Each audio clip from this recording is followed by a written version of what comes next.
Hello students, आज की इस वीडियो में हम लोग एनसीईआरटी गणित कक्षा 10 के प्रश्नावली 3.4 के दूसरे क्वेश्चन का पहला क्वेश्चन हल करेंगे। तो इस क्वेश्चन में इन सभी क्वेश्चन में जो सभी क्वेश्चन दिए गए दूसरे के, इन सभी में आपको रैखिक समीकरण युग्म बनाना है और उन्हें विलोपन विधि से हल करना है, ठीक ना। तो इसका पहला क्वेश्चन मैं पढ़ने जा रहा हूँ, आप लोग ध्यान से समझिए इसको।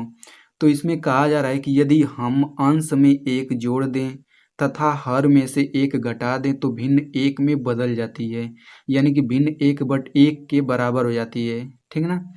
यदि हर में एक जोड़ दें तो यह 1/2 हो जाती है, यानी 1/2 के बराबर हो जाती है। तो वह भिन्न क्या है? तो चलिए हल करते हैं। बहुत ही सिंपल क्वेश्चन है। तो क्वेश्चन हल करने से पहले हम लोग एक चीज़ जान लेते हैं। जैसे ये 3/4 एक संख्या है, 1/2 भी संख्या है और 5/3 भी एक संख्या है, ठीक ना। तो ये सभी भिन्न कहलाती हैं। जो ऊपर वाला अंक होता है इसे हम लोग अंश कहते हैं और जो नीचे वाला होता है अंक इसे हम लोग हर कहते हैं, ठीक ना। तो अब चलिए क्वेश्चन पे आते हैं। तो हम लोग लिखेंगे माना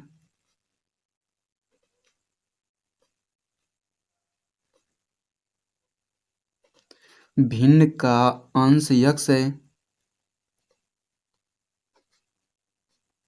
ठीक ना, और हर y मान लेते हैं।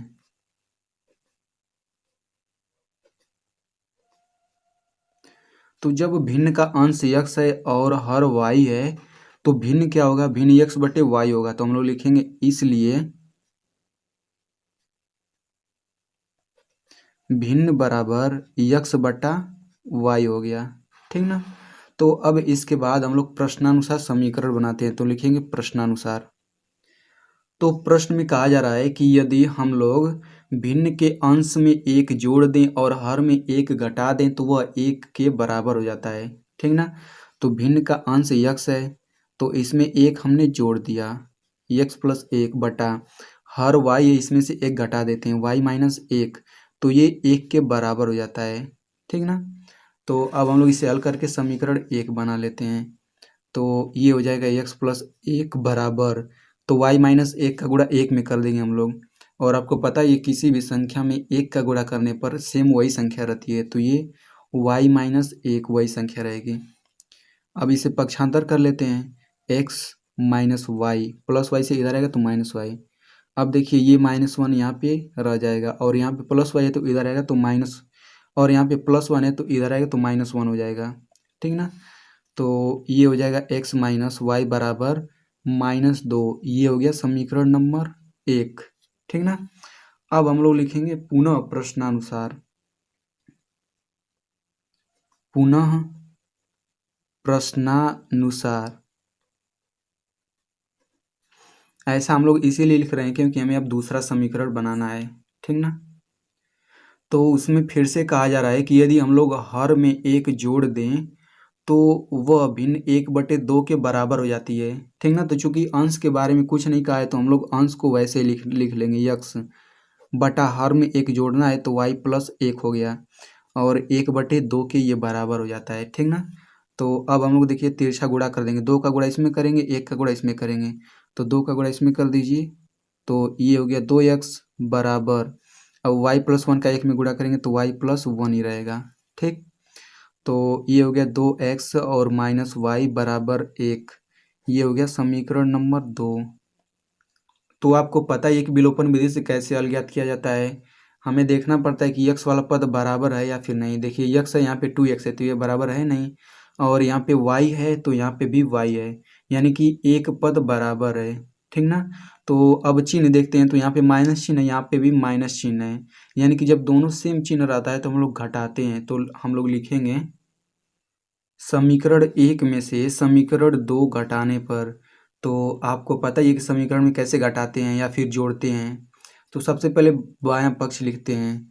तो पहले समीकरण का बायां पक्ष है x माइनस वाई, चूँकि घटाना है तो हो जाएगा माइनस, फिर इसका दूसरे समीकरण का बायां पक्ष 2x माइनस वाई, ठीक ना, फिर बराबर पहले का दाहिना पक्ष -2 और यहाँ पे हो जाएगा -1। अब इसे हल कर लेते हैं।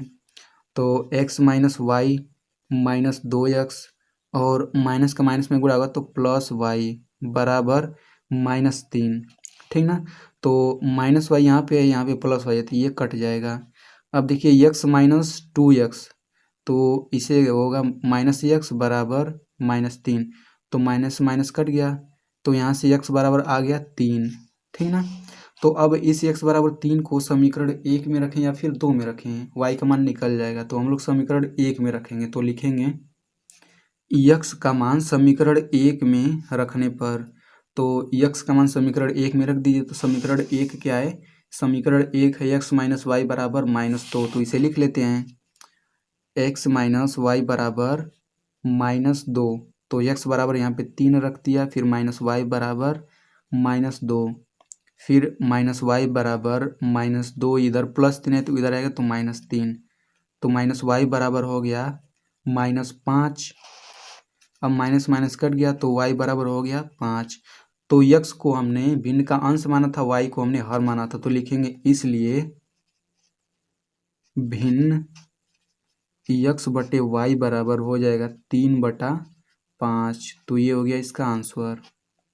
तो स्टूडेंट्स, यदि आप ऐसे ही क्लास 10th के एनसीईआरटी मैथ को बिल्कुल सरल भाषा में पढ़ना चाहते हैं तो आप मेरे चैनल को सब्सक्राइब कर सकते हैं, और सब्सक्राइब करने के बाद इस घंटे के निशान पर क्लिक करके ऑल पे क्लिक कर दीजिए। Thanks for watching.